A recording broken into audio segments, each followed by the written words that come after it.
بسم اللہ الرحمن الرحیم۔ شروع کرتا ہوں اللہ کے نام سے جو بے انتہا مہربان نہایت رحم کرنے والے ہیں۔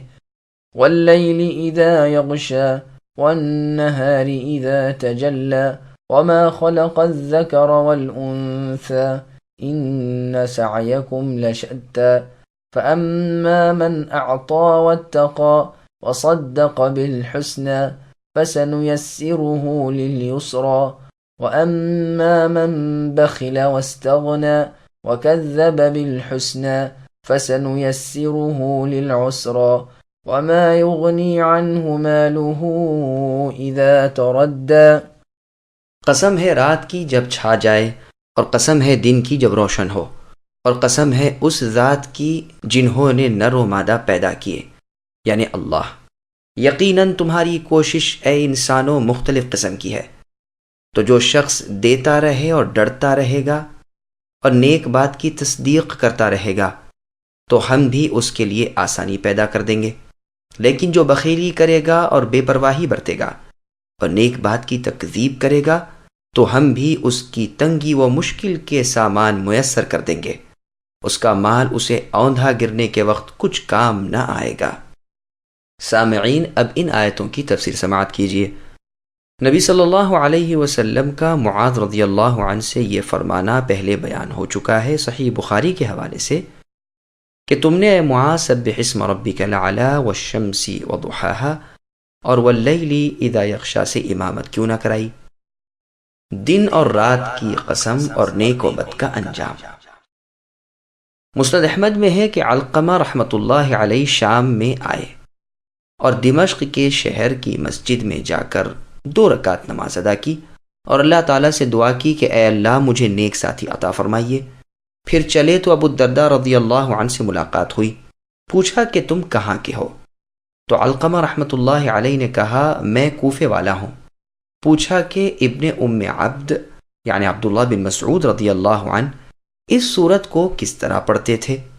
میں نے کہا والذکری والانثی پڑھتے تھے۔ ابو الدرداء رضی اللہ عنہ فرمانے لگے کہ میں نے بھی رسول اللہ صلی اللہ علیہ وسلم سے یوں ہی سنا ہے اور یہ لوگ مجھے شک و شبے میں ڈال رہے ہیں۔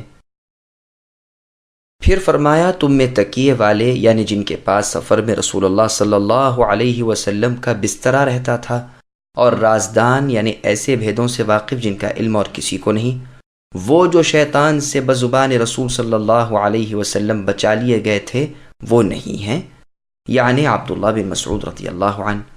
یہ حدیث بخاری میں بھی ہے۔ اس میں یہ ہے کہ عبداللہ بن مسعود رضی اللہ عنہ کے شاگرد اور ساتھی ابو الدرداء رضی اللہ عنہ کے پاس آئے، آپ بھی انہیں ڈھونڈتے ہوئے پہنچے۔ پھر پوچھا کہ تم میں عبداللہ بن مسعود رضی اللہ عنہ کی قرات پر قرآن پڑھنے والا کون ہے؟ تو کہا ہم سب ہیں۔ پھر پوچھا کہ تم سب میں عبداللہ رضی اللہ عنہ کی قرات کو زیادہ یاد رکھنے والا کون ہے؟ لوگوں نے علقمہ رحمۃ اللہ علیہ کی طرف اشارہ کیا تو ان سے سوال کیا کہ واللیل اذا یغشا کو عبداللہ رضی اللہ عنہ سے تم نے کس طرح سنا؟ تو کہا وہ وما خلق الذکر والانثی کے بجائے والذکر والانثی پڑھتے تھے۔ کہا میں نے بھی رسول صلی اللہ علیہ وسلم سے اسی طرح سنا ہے، اور یہ لوگ چاہتے ہیں کہ میں وما خلق الذکر والانثی پڑھوں۔ اللہ تعالیٰ کی قسم میں تو ان کی مانوں گا ہی نہیں۔ الغرض ابن مسعود اور ابو الدرداء رضی اللہ عنہما کی قرات یہی ہے، اور ابو الدرداء رضی اللہ عنہ نے تو اسے مرفوع بھی کہا ہے، یعنی نبی صلی اللہ علیہ وسلم کی یہ قرات رہی۔ باقی جمہور کی قرات وہی ہے جو موجودہ قرآن میں ہے، یعنی وما خلق الذکر والانثی کی قرات۔ پس اللہ تعالیٰ رات کی قسم کھاتے ہیں جبکہ مخلوق پر چھا جائے، اور دن کی قسم کھاتے ہیں جبکہ وہ تمام چیزوں کو اپنی روشنی سے منور کر دے، اور اپنی ذات کی قسم کھاتے ہیں جو نر و مادہ کو پیدا کرنے والے ہیں، جیسا کہ ایک اور جگہ اللہ نے فرمایا وَخَلَقْنَاكُمْ أَزْوَاجًا اور ہم نے تمہیں جوڑا جوڑا پیدا کیا ہے۔ نیز فرمایا وَمِن كُلِّ شَيْءٍ خَلَقْنَا زَوْجَيْنِ یعنی ہر چیز کے جوڑے ہم نے پیدا کیے ہیں۔ ان متضاد اور ایک دوسرے کے خلاف قسمیں کھا کر فرماتے ہیں کہ تمہاری کوششیں اور تمہارے اعمال انسانوں یہ بھی متضاد اور ایک دوسرے کے خلاف ہے، بھلائی کرنے والے بھی ہیں اور برائیوں میں مبتلا رہنے والے بھی ہیں۔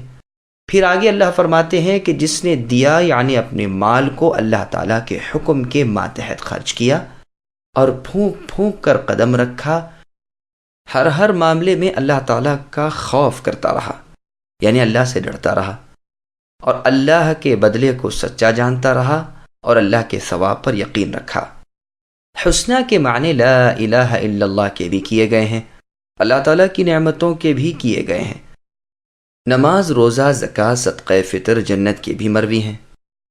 پھر آگے اللہ فرماتے ہیں کہ ہم اسے آسانی کی راہ آسان کریں گے، یعنی بھلائی کی اور جنت کی اور نیک بدلے کی، اور جس نے اپنے مال کو اللہ کی راہ میں نہ دیا اور اللہ سے بے نیازی برتی اور حسنہ کی یعنی قیامت کے بدلے کی تکذیب کی یعنی اس کو جھٹلایا، تو اس پر ہم برائی کا راستہ آسان کر دیں گے، جیسے کہ اللہ نے فرمایا وَنُقَلِّبُ أَفْئِدَتَهُمْ وَأَبْصَارَهُمْ إِلَى آخر الآیہ، یعنی ہم ان کے دل اور ان کی آنکھیں الٹ دیں گے جس طرح وہ پہلی بار قرآن پر ایمان نہ لائے تھے، اور ہم انہیں ان کی سرکشی میں ہی بہکتے رکھیں گے۔ اس مطلب کی آیتیں قرآن کریم میں جا بجا موجود ہیں کہ ہر عمل کا بدلہ اسی جیسا ہوتا ہے۔ خیر کا قصد کرنے والے کو توفیق خیر ملتی ہے اور شر کا قصد رکھنے والوں کو اسی کی توفیق ہوتی ہے۔ اس معنی کی تائید میں یہ احادیث بھی ہیں۔ صدیق اکبر رضی اللہ عنہ نے ایک مرتبہ رسول اللہ صلی اللہ علیہ وسلم سے سوال کیا کہ ہمارے اعمال فارغ شدہ تقدیر کے ماتحت ہیں یا نوپید ہماری طرف سے ہیں؟ آپ نے فرمایا بلکہ تقدیر کے لکھے ہوئے کے مطابق ہیں۔ کہنے لگے پھر عمل کی کیا ضرورت؟ فرمایا ہر شخص پر وہ عمل آسان ہوں گے جس چیز کے لیے وہ پیدا کیا گیا ہے۔ علی رضی اللہ عنہ فرماتے ہیں کہ بقیع غرقد یہ مدینہ المنورہ کا قبرستان ہے۔ اس میں ہم رسول اللہ صلی اللہ علیہ وسلم کے ساتھ ایک جنازے میں شریک تھے، تو نبی صلی اللہ علیہ وسلم نے فرمایا سنو، تم میں سے ہر ایک کی جگہ جنت و دوزخ میں مقرر کردہ ہے اور لکھی ہوئی ہے۔ لوگوں نے کہا پھر ہم اس پر بھروسہ کر کے بیٹھ کیوں نہ رہیں؟ تو آپ نے فرمایا عمل کرتے رہو، ہر شخص کو وہی اعمال راس آئیں گے جن کے لیے وہ پیدا کیا گیا ہے۔ پھر نبی صلی اللہ علیہ وسلم نے یہی آیتیں تلاوت فرمائیں۔ اسی روایت کے اور طریق میں ہے کہ اس بیان کے وقت نبی صلی اللہ علیہ وسلم کے ہاتھ میں ایک تنکا تھا اور سر نیچا کیے ہوئے زمین پر اسے پھیر رہے تھے۔ الفاظ میں کچھ کمی بیشی بھی ہے۔ مسند احمد میں عبداللہ بن عمر رضی اللہ عنہما کا بھی ایک ایسا ہی سوال جیسا کہ ابھی گزشتہ حدیث میں صدیق اکبر کے گزرا مروی ہے، اور نبی صلی اللہ علیہ وسلم کا جواب بھی انہیں تقریباً ایسا ہی مروی ہے۔ ابن جریر میں جابر رضی اللہ عنہ سے بھی ایسی ہی روایت مروی ہے۔ ابن جریر کی ایک حدیث میں دو نوجوانوں کا ایسا ہی سوال اور رسول صلی اللہ علیہ وسلم کا ایسا ہی جواب مروی ہے، اور پھر ان دونوں حضرات کا یہ قول بھی ہے کہ یا رسول اللہ ہم بکوشش نیک اعمال کرتے رہیں گے۔ ابو درداء رضی اللہ عنہ سے بھی اسی طرح مروی ہے کہ رسول اللہ صلی اللہ علیہ وسلم فرماتے ہیں کہ ہر دن غروب کے وقت سورج کے دونوں طرف دو فرشتے ہوتے ہیں، وہ بآواز بلند دعا کرتے ہیں جسے تمام چیزیں سنتی ہیں سوائے جنات اور انسان کے، کہ اے اللہ سخی کو نیک بدلہ دیجئے اور بخیل یعنی کنجوش کا مال تلف کر دیجئے۔ یہی معنی ہے قرآن کی ان 4 آیتوں کے۔ ابن جریر میں مروی ہے کہ یہ آیتیں ابو بکر صدیق رضی اللہ عنہ کے بارے میں نازل ہوئی ہیں۔ آپ مکے میں ابتدائے اسلام کے زمانے میں بڑھیا عورتوں کو اور ضعیف لوگوں کو جو مسلمان ہو جاتے تھے آزاد کرا دیا کرتے تھے۔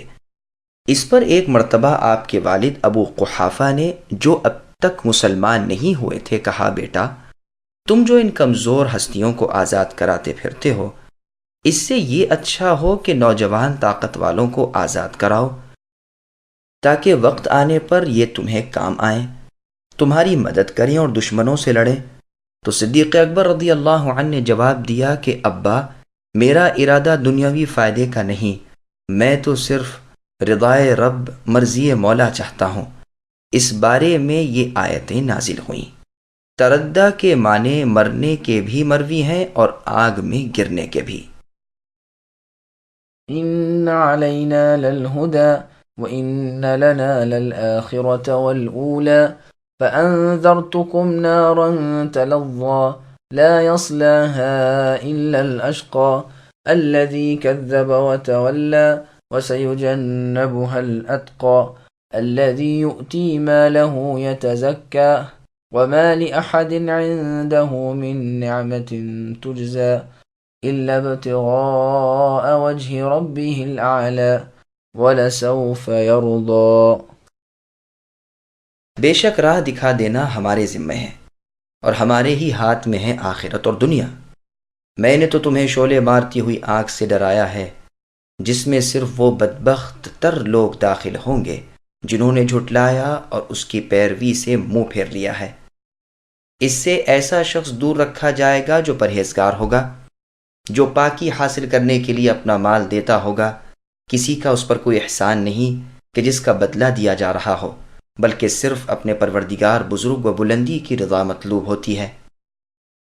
یقیناً وہ اللہ تعالیٰ بھی عنقریب رضامند ہو جائیں گے۔ سامعین، اب ان آیتوں کی تفسیر سماعت کیجیے۔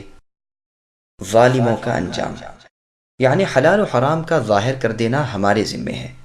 یہ بھی معنی ہے کہ جو ہدایت پر چلا وہ یقیناً ہم تک پہنچ جائے گا۔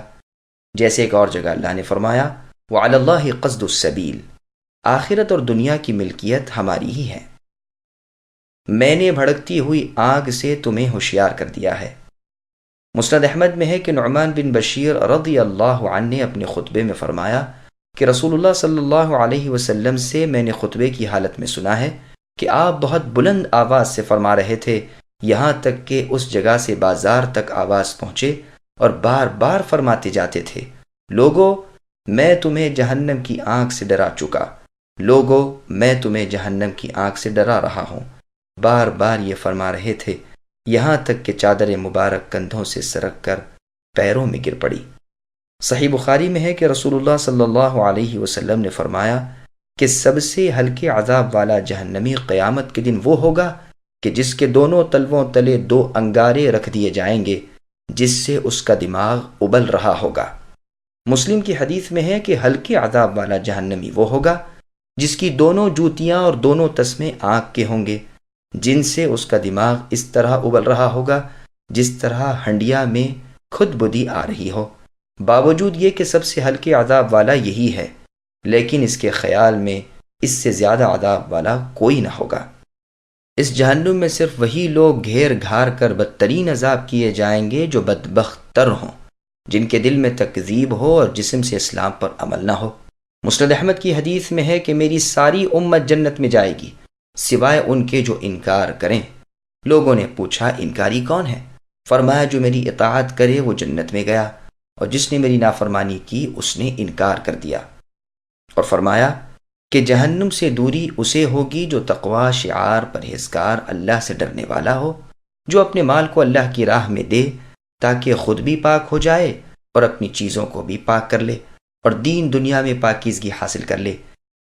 یہ اس لیے کہ کسی کے ساتھ سلوک نہیں کرتا کہ اس کا بھی کوئی احسان اس پر ہے، بلکہ اس لیے کہ آخرت میں جنت لے لے اور وہاں اللہ تعالیٰ کے بزرگ و برتر خوبصورت چہرے کا دیدار اور اللہ کی خوشی نصیب ہو۔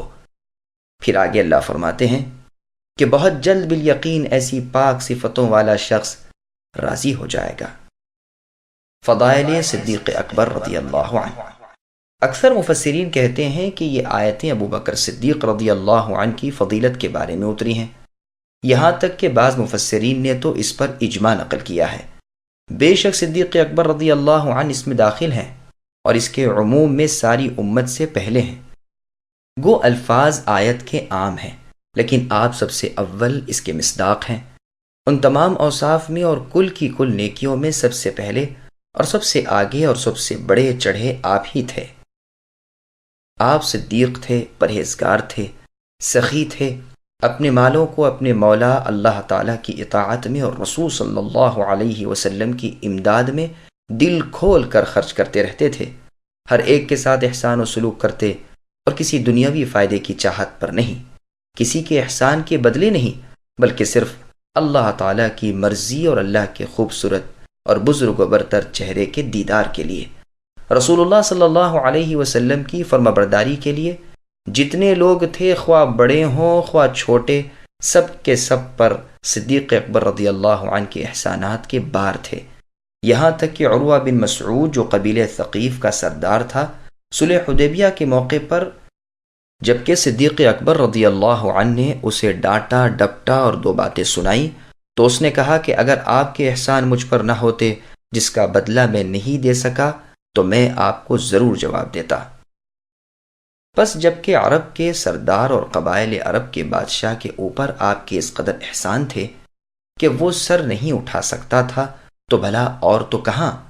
اسی لیے یہاں بھی فرمایا گیا کہ کسی کے احسان کا بدلہ انہیں دینا نہیں بلکہ صرف اللہ تعالیٰ کے چہرے کا دیدار اور خوشی مطلوب ہے۔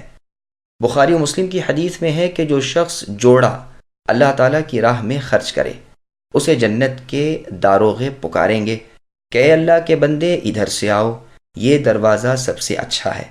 تو ابو بکر صدیق رضی اللہ عنہ نے فرمایا یا رسول اللہ صلی اللہ علیہ وسلم، کوئی ضرورت تو ایسی نہیں، لیکن فرمائیے کوئی ایسا بھی ہے کہ جو جنت کے تمام دروازوں سے بلایا جائے؟